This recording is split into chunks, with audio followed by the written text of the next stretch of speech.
आजा आजा।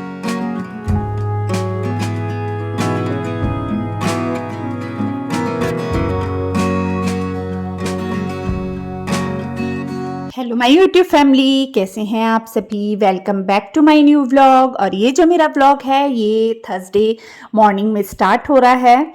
तो बस शरण तो स्कूल जा चुका था और मैं यहाँ पे डैड जी के लिए फ्रूट्स कट करने लगी हूँ। एक तरफ जो है वो चाय चढ़ा दी है मैंने और साथ में पहले मैं डैड जी को फ्रूट्स कट करके देती हूँ। जब तक डैड जी फ्रूट्स खाते हैं तब तक मैं अपने नाश्ते की तैयारी कर लेती हूँ। तो ऐसा कुछ खास मैंने आज नाश्ते में नहीं बनाना था। आपको पता है एक दिन पहले मैंने भर के बैगन बनाए थे जिसकी रेसिपी मैंने मतलब आपके साथ शेयर की थी। तो वो वाले बैगन पड़े थे थोड़े से, तो फ्राई बैगन होते हैं वो कुछ पड़े थे। तो मैंने ना ब्रेड ही मतलब का काम करना था। तो ब्रेड मैंने जो है ना ब्रेड मंगा ली थी। सुबह शरण ने सैंडविच कहने लगा मम्मा मेरे फ्रेंड्स को मेरे हाथ के ही सैंडविच अच्छे लगते हैं तो मैं खुद ही बना के लेके जाऊंगा। तो पता नहीं उसने किस तरीके से अपने आप ही उसने अपना नाश्ता तैयार किया था। चीज़ वगैरह बहुत सी चीज़ें उसने निकाल के बाहर रखी थी काउंटर टॉप पे। जब मैं देखी तो मैंने कहा अरे बाप रे इसने काफ़ी कुछ डाला है उसमें। और कहने लगा जब स्कूल से आया तो कहने लगा मम्मा मेरे फ्रेंड्स को बहुत पसंद आते हैं मेरे हाथ के, मेरे को कुछ भी नहीं मिला, मुझे एक बाइट भी नहीं मिली खाने के लिए। तो फिर मैंने फटाफट से उससे ब्रेड जो है वो मतलब जैम लगा के दे दिया था। फिर तब तक खाना भी बन ही जाता है, बनाने लग जाती हूँ मैं तब तक खाना। तो बस ये देखिए ये जो है ना यहाँ पर मैं तेल जब निकालने लगी ना, डैडी जी को फ्रूट्स कट करके मैंने दे दिए थे। अब मैं सेकने लगी हूँ पराठे। तो पराठे के लिए तेल जो देखिए ना, मैंने देखा तो तेल नहीं था उसमें। तो तेल डालने लगी तो तेल पहले मेरा आधा यूज़ किया हुआ था और आधा पैकेट में था। तो जैसे ही मैंने पैकेट उठाया कि मैं इसे मतलब फिर से मतलब बॉटल में डाल देती हूँ, तो जैसे ही देखा तो पूरा उसके नीचे से ना तेल टपक रहा था। तो मतलब पैकेट पूरा वो हो गया था, तेल से भर गया था।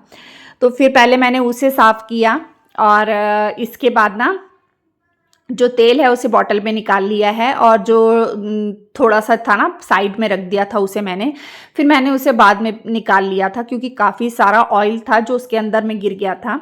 तो बस अब यहाँ सेकने लगी हूँ पराठे, क्योंकि क्या है मतलब थोड़े से पराठे बना दूंगी, जिसने पराठे खाने होंगे वो पराठे खा लेगा और जिसने ब्रेड खानी होगी वो ब्रेड खा लेगा। मतलब मैं ब्रेड वैसे तो नहीं खाती हूँ, रमन भी वैसे उतनी पसंद नहीं करता है, लेकिन अगर मतलब सेक दो या फिर जैम लगा दो या फिर मलाई और चीनी डाल के खा लेते हैं तो उससे ना बच्चे पसंद करते हैं, वैसे खा लेते हैं। तो बस यहाँ पे जो पराठे बनाने का काम था वो मेरा हो ही गया था। 3-4 ही पराठे बनाने थे मुझे, ज़्यादा पराठे नहीं बनाने थे। तो बस पराठे बनाने के बाद अब मैं थोड़ा थोड़ा तेल लगा के ना जो ब्रेड है इन्हें क्रिस्पी कर लूँगी। और इसमें थोड़ा सा टाइम लगता है क्योंकि मैं ना इसे सिम गैस पर ही करती हूँ जिससे ना अच्छी खासी क्रिस्पी हो जाते हैं। तो ये क्रिस्पी क्रिस्पी ना बहुत अच्छे लगते हैं मुझे। ये ऐसी सिकी हुई ब्रेड ही बचपन से बहुत पसंद है। तो बस मैं इसे सब तरफ से सेक लूँगी और इसके बाद ना इसमें हल्का सा जो नमक होता है ना वो स्प्रिंकल कर देती हूँ, इससे ना उसका टेस्ट बहुत बढ़ जाता है। और गरम गरम चाय हो और साथ में ब्रेड हो तो फिर मतलब अच्छा लगता है। तो कभी कभी इस तरीके का नाश्ता भी ना कर लेते हैं। तो ब्रेड बटर भी था, लेकिन रमन कहने लगा मम्मा ऐसी ही सेक लो, तो ऐसे ही खा लेंगे। तो बस मैंने ना इधर कर लिया है सेकने का काम और इसके साथ साथ में ही जो भी काउंटर टॉप पे जो चीज़ें पड़ी रहती हैं ना वो भी मैं संभालती जा रही थी। क्योंकि फिर ये ऐसा होता है कि दूसरे तीसरे और भी कई काम अपन साथ में करते जाते हैं। हाँ जी, तो ये हो चुका है शाम का समय और बस यहाँ पर मैं धो रही हूँ कपड़े। मैं आपको कपड़े दिखाती हूँ। कपड़े इतने सारे हैं, मतलब 4-5 दिन से मैंने जो थे ना कपड़े धोए नहीं थे, तो वो इतने सारे हो गए। सारे रूम की बेडशीट वगैरह, सोफ़े के कवर वगैरह और जो 2 दिन के कपड़े थे वो अलग से, मतलब इतने सारे कपड़े हो गए थे। तो मैं आपको भी दिखा रही हूँ कपड़े। ये देखिए इतने सारे कपड़े, पूरा ये भरा हुआ है कपड़ों से। इसके अलावा जो कुछ कपड़े हैं वो हैं वॉशिंग मशीन में। ये पूरे कुछ है सोफ़े वोफ़े के कवर जो है ना, तो सारे कवर मैंने निकाल लिए हैं। कुछ इसमें हैं अभी सुखाए हैं मैंने। तो बहुत सारे कपड़े हैं। और कोको वो खड़ा है, कोको गेट के पास में। कोको कोको कोको आजा आजा आजा आजा। तो बस अभी आंगन धोऊंगी और मतलब लास्ट बार के कपड़े निचोड़ के ना फिर मैं आंगन धोऊंगी और फिर ये काम हो जाएगा, फिर चाय बनाती हूँ। तो बस उसके बाद जो कपड़े बचे थे उन्हें मैं निचोड़ने लग गई थी। और बीच में काम छोड़ दो ना तो फिर बड़ी दिक्कत होती है, इसलिए मैं ना जो काम कर रही हूँ ना उसे करके ही दूसरे काम में लगती हूँ। तो जैसे ये कपड़ों का काम है, तो बस यहाँ पर मैंने ये कपड़े 2 से 3 बार जो सोफे के कवर थे ना वो अच्छे से निचोड़ लिए थे, और उसके बाद में इसे ड्रेन कर दिया था। और उसके बाद फिर अंदर आई, फिर रमन अंदर ले गया था, मम्मा चलो चाय पीते हैं, मेरे हस्बैंड समोसे वगैरह ले आए थे, तो वो सब खाया, चाय पी। उसके बाद फिर मैंने डैड जी के लिए सब्जी बनाई, बरबट्टी की सब्जी बनाई, दही और रोटी उन्हें खाना दे दिया टाइम से। उसके बाद आई, फिर मैं कपड़े सूखने डालने का काम करने लग गई, क्योंकि बाकी सबकी फरमाइश अलग थी, बाकी सब ने अलग चीज़ें खानी थी। तो मैंने सोचा चलो पहले मैं तब तक डैडी जी को तो खाना दे ही दिया है, तो पहले मैं ये काम कर लेती हूँ कपड़े सूखने डालने का। और कपड़े ना जो डेली के कपड़े तो धुल ही रहे थे, बस थोड़े बहुत इकट्ठे हो रहे थे, लेकिन जो बेडशीट वगैरह, सोफे के कवर वगैरह, वो सब मैं बिल्कुल चेंज नहीं कर रही थी। तो बस अब इसे करके ना इतने कपड़े निकल गए थे, कुछ तो मैंने जैसे रस्सियों में टांग दिए, कुछ गाड़ियों पे डाल दिए, कुछ वॉशिंग मशीन पे, मतलब इतने सारे कपड़े थे बाहर। आपको पता है मैंने 3 रस्सियां बंधी हुई है, तो तीनों रस्सियों में कपड़े थे, गाड़ियों में डाले थे और इसके अलावा वॉशिंग मशीन में डाले थे। ये इधर अलग से पगड़ियाँ पड़ी हैं, शरण की यूनिफॉर्म है, और काफ़ी सारे कपड़े थे। इसके अलावा कुछ कपड़े तो ऐसे थे जो मैंने अंदर हॉल में भी सूखने के लिए डाले थे। तो बस कपड़ों का काम किया, आंगन धोया, उसके बाद आ गई हूँ मैं यहाँ पर किचन में हम लोग के लिए खाना बनाने के लिए। तो आज कुछ बच्चों का अलग खाने का मन कर रहा था, तो पनीर के पकौड़े मैंने सोचा चलो आज वो बना देती हूँ, क्योंकि डैड जी के लिए तो बरबट्टी की सब्जी बनी ही थी, तो किसी को सब्जी रोटी खानी होगी तो वो भी खा लेगा। और जो चाउमीन थे ना, मतलब नूडल्स, उसे मैंने बॉईल कर लिया था, और बॉईल करने के बाद मैं उसे ना ज़्यादा बॉईल नहीं करती हूँ, और उसे मतलब ठंडे पानी में निकाल देती हूँ। उसके बाद ना क्या एकदम ठंडा कर देती हूँ, यानी उसकी जो कुकिंग प्रोसेस है ना पूरी रुक जाती है। तो वो चीज़ मैंने कर ली थी, और वो करने के बाद ना उसे छन्नी में निकाल के रख दिया था। अब इसके बाद ये देखिए सब काम मैं एक साथ करने लगी हूँ। तो 2 कढ़ाइयाँ मैंने इधर रखी हैं और 1 कढ़ाई उधर तेल वाली रखी है, और जो सब्जी वगैरह कट करने का काम था वो मैंने पहले ही कर लिया था। अब दोनों कढ़ाइयों में मैंने ना डाल दिया है, थोड़ी थोड़ी राई डाल दी है तेल डाल के। मेन क्या, जब मैंने चाउमीन बॉईल किए ना तो शरण कहने लगा मम्मा मुझे ना आज रेस्टोरेंट वाले जैसे बनते हैं ना वैसे चाउमीन खाने हैं। पर मुझे ना ज़्यादातर वैसे वाले पसंद आते हैं, जैसे अपन देसी स्टाइल से बनाते हैं ना, आलू प्याज वगैरह टमाटर वगैरह डाल के, तो वैसे वाले। तो एक में मैंने ना आलू प्याज मिर्ची को मैंने कट करके एक तरफ भुनने के लिए रख दिया है, और दूसरी तरफ मैंने डाली है राई डाली है। इसमें डालूंगी अच्छे से, जब तेल गरम हो गया ना फिर इसमें मैंने डाली है लंबी लंबी कटी हुई मिर्चें 2 से 3, और लंबे लंबे कटे हुए प्याज डाल दिए हैं, और उसी में गाजर डाल दी है पतली पतली कटी हुई लंबी।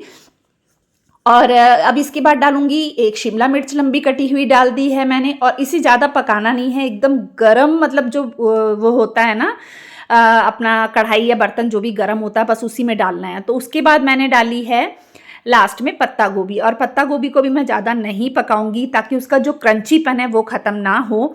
तो बस अब इसके बाद ये वाली जो है ना ये बहुत जल्दी बन जाती है। अब इसके बाद मैं इसमें थोड़ा सा डालूंगी सोया सॉस, मैंने थोड़ी सी डाल दी है। अब इसे अच्छे से मिक्स कर लूँगी, और इसके बाद जो नूडल्स थे ना उसमें मैंने ना तेल वाले हाथ लगा दिए थे। तो तेल वाले हाथ लगाने से नूडल्स चिपचिपी यानी स्टिकी नहीं बनते हैं, वो एकदम खिले खिले बनते हैं, और वो ज़रा भी चिपकते नहीं है, जैसे अपन रेस्टोरेंट में खाते हैं ना सेम वैसे ही बनते हैं। और ये टूटे इसलिए हैं क्योंकि मैं इसे तोड़कर ही बॉईल करती हूँ, क्योंकि एकदम जो लंबे वाले होते हैं ना नूडल्स वैसे हमारे घर में नहीं पसंद करते हैं। तो बस ये देखिए ये बन गया। इसमें हल्का सा मिक्स कर दिया मैंने, हल्का सा नमक डाल दिया, और काली मिर्च जो थी वो पीसने की पड़ी थी तो मैंने उसकी जगह लाल मिर्च डाल दी है इसमें, कि चलो मिर्च है, बच्चे नहीं खाना है घर में, तो मैंने लाल मिर्ची डाल दी। फिर देखा विनेगर भी नहीं था, तो विनेगर की जगह अगर विनेगर ना हो तो आप नींबू का रस ले सकते हैं। तो मैंने यहाँ पे 1 चम्मच नींबू का रस लिया है और उसमें 1 चम्मच पानी मिक्स कर दिया था और उसे इसमें ऐड कर दिया है, तो वो विनेगर का ही काम करता है। तो ये देखिए कितने अच्छे से मतलब खिले खिले से चाउमीन बनकर तैयार हो गए हैं, और जब तक वो मसाला पक ही रहा था आलू प्याज का तब तक ये बन भी गए। अब स्प्रिंग अनियन मेरे पास पड़े थे तो मैंने इसमें स्प्रिंग अनियन डाल दिए हैं।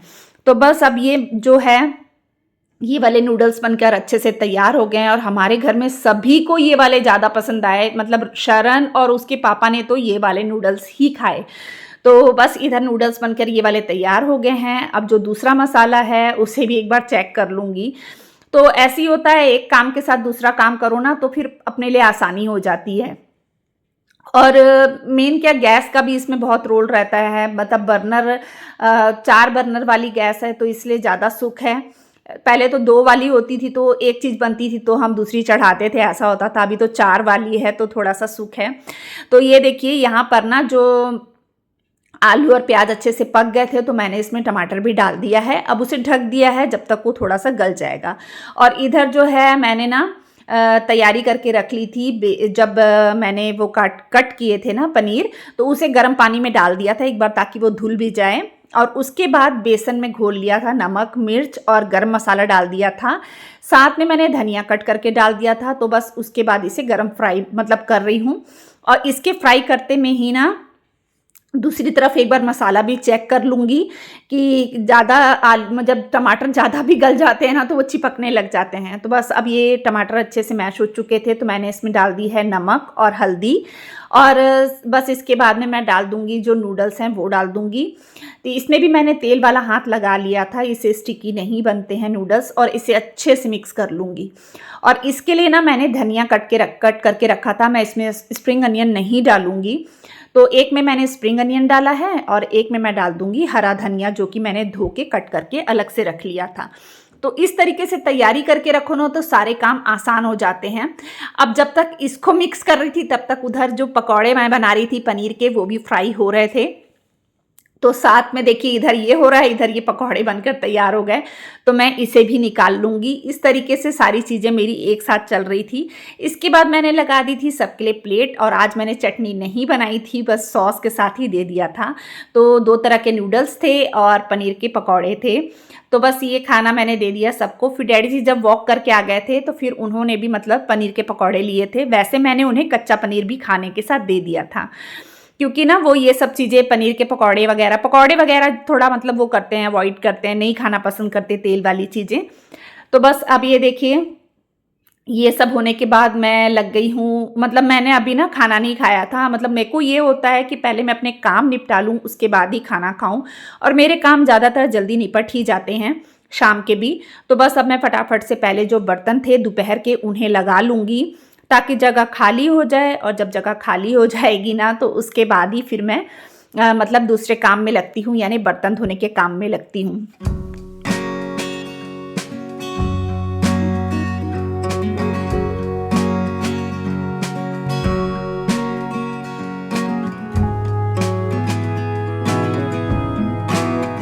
तो जहाँ कटोरियाँ रखती हूँ उसी हिस्से में मैं जो चाय की पतीलियाँ होती हैं वो एक के अंदर एक करके ना वहीं पे रख देती हूँ। तो बच्चों को भी पता रहता है, सबको पता रहता है वहीं पे पतीलियाँ रखी हैं और कटोरियाँ साथ में रखी रहती हैं, वहीं चिमचे रखे रहते हैं, मतलब स्पून रखे रहते हैं। तो फिर सबको पता ही रहता है। इसके बाद बर्तनों को लगाने के बाद ना मैं धो रही हूँ बर्तन।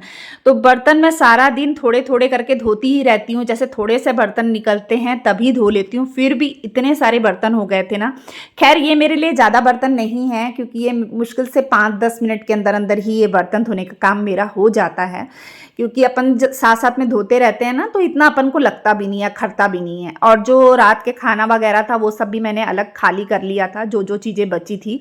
और बड़े बर्तन जो थे वो निकाल लिए थे धोने के लिए। तो फिर मतलब वो बर्तन तो जब बड़े बर्तन निकलते हैं ना तो ऐसा लगता है बहुत ज़्यादा बर्तन है, क्योंकि बड़े बर्तनों से ही भरा भरा रहता है। छोटे बर्तन तो जो बेचारे नीचे दब जाते हैं। तो बस मैं यहाँ पे फटाफट से बर्तनों को धोऊंगी। और मैं इनको कह भी रही थी कि मैं ना अब काफ़ी सारे बर्तन जो है पेटी में डाल दूंगी, क्योंकि जितने बर्तन रहते हैं ना उतने फिर ज़्यादा निकलते हैं। और जितने कम अपन बाहर रखेंगे ना उतना ही अपना काम भी कम होगा। क्योंकि जब बच्चे देखते हैं कि अरे एक गिलास निकला है और गिलास पड़े हैं, चलो दूसरा निकाल लो, तीसरा निकाल लो, फिर अपन भी सोचते हैं कई बार कि यार इतने सारे बर्तन तो पड़े हैं, चलो वो निकल जाएगा, बाद में इकट्ठे धो लेंगे। कई बार ऐसा भी हो जाता है। तो अगर ऐसा मतलब मैं बर्तन कम कर दूंगी ना तो मजबूरी में ये होगा कि नहीं धो के ही यूज़ करना है। तो बस अब मैं तो सोच रही हूँ कि अब मैं किचन की क्लीनिंग अप करूँगी। तो पूरे जितने भी बर्तन हैं ना, सिर्फ गिनती के बर्तन नीचे रख के बाकी सारे बर्तन पेटी में डाल दूँगी। और संभाले जाएँगे तो वही सही रहेगा। तो ये देखिए मैं बर्तन धो रही हूँ और मैं दिल से आप लोग का थैंक्स करना चाहती हूँ। पिछली वीडियो में आप लोगों ने मेरा बहुत साथ दिया। आप लोगों की वजह से ही ना मेरी हिम्मत बनती है और अगर अपनों का साथ हो ना तो इंसान हर बड़ी से बड़ी मुश्किल को भी पार कर जाता है। मैं ऐसे मतलब ऐसा सोचती थी पहले कि मतलब मैं कुछ भी नहीं कर सकती अपनी ज़िंदगी में, मतलब मुझे ऐसा फ़ील होता था। लेकिन जब से मैं यूट्यूब पे आई हूँ और आप लोग के कमेंट्स आते हैं, आप लोग का साथ मिलता है ना, तो सच में मुझे लगता है कि मैं अकेली नहीं हूँ। मेरे हस्बैंड, मेरे बच्चों के अलावा मेरी यूट्यूब फैमिली भी मेरे साथ है। तो थैंक यू सो मच। आप लोग मेरा इतना मतलब मुझे मोटिवेट करते हैं, मुझे अच्छा लगता है। तो ये देखिए यहाँ पे बर्तन धोने के बाद मैंने किचन भी साफ़ कर लिया है, कोको भी साथ-साथ में था और इसके बाद मैंने किचन में लगा लिया था पोछा। तो ये देखिए हो चुका है सब कुछ साफ़-सुथरा। तो चलिए आज मैं यहीं पे अपने ब्लॉग का एंड करती हूँ। मिलते हैं अपन नेक्स्ट ब्लॉग में, तब तक के लिए बाय-बाय।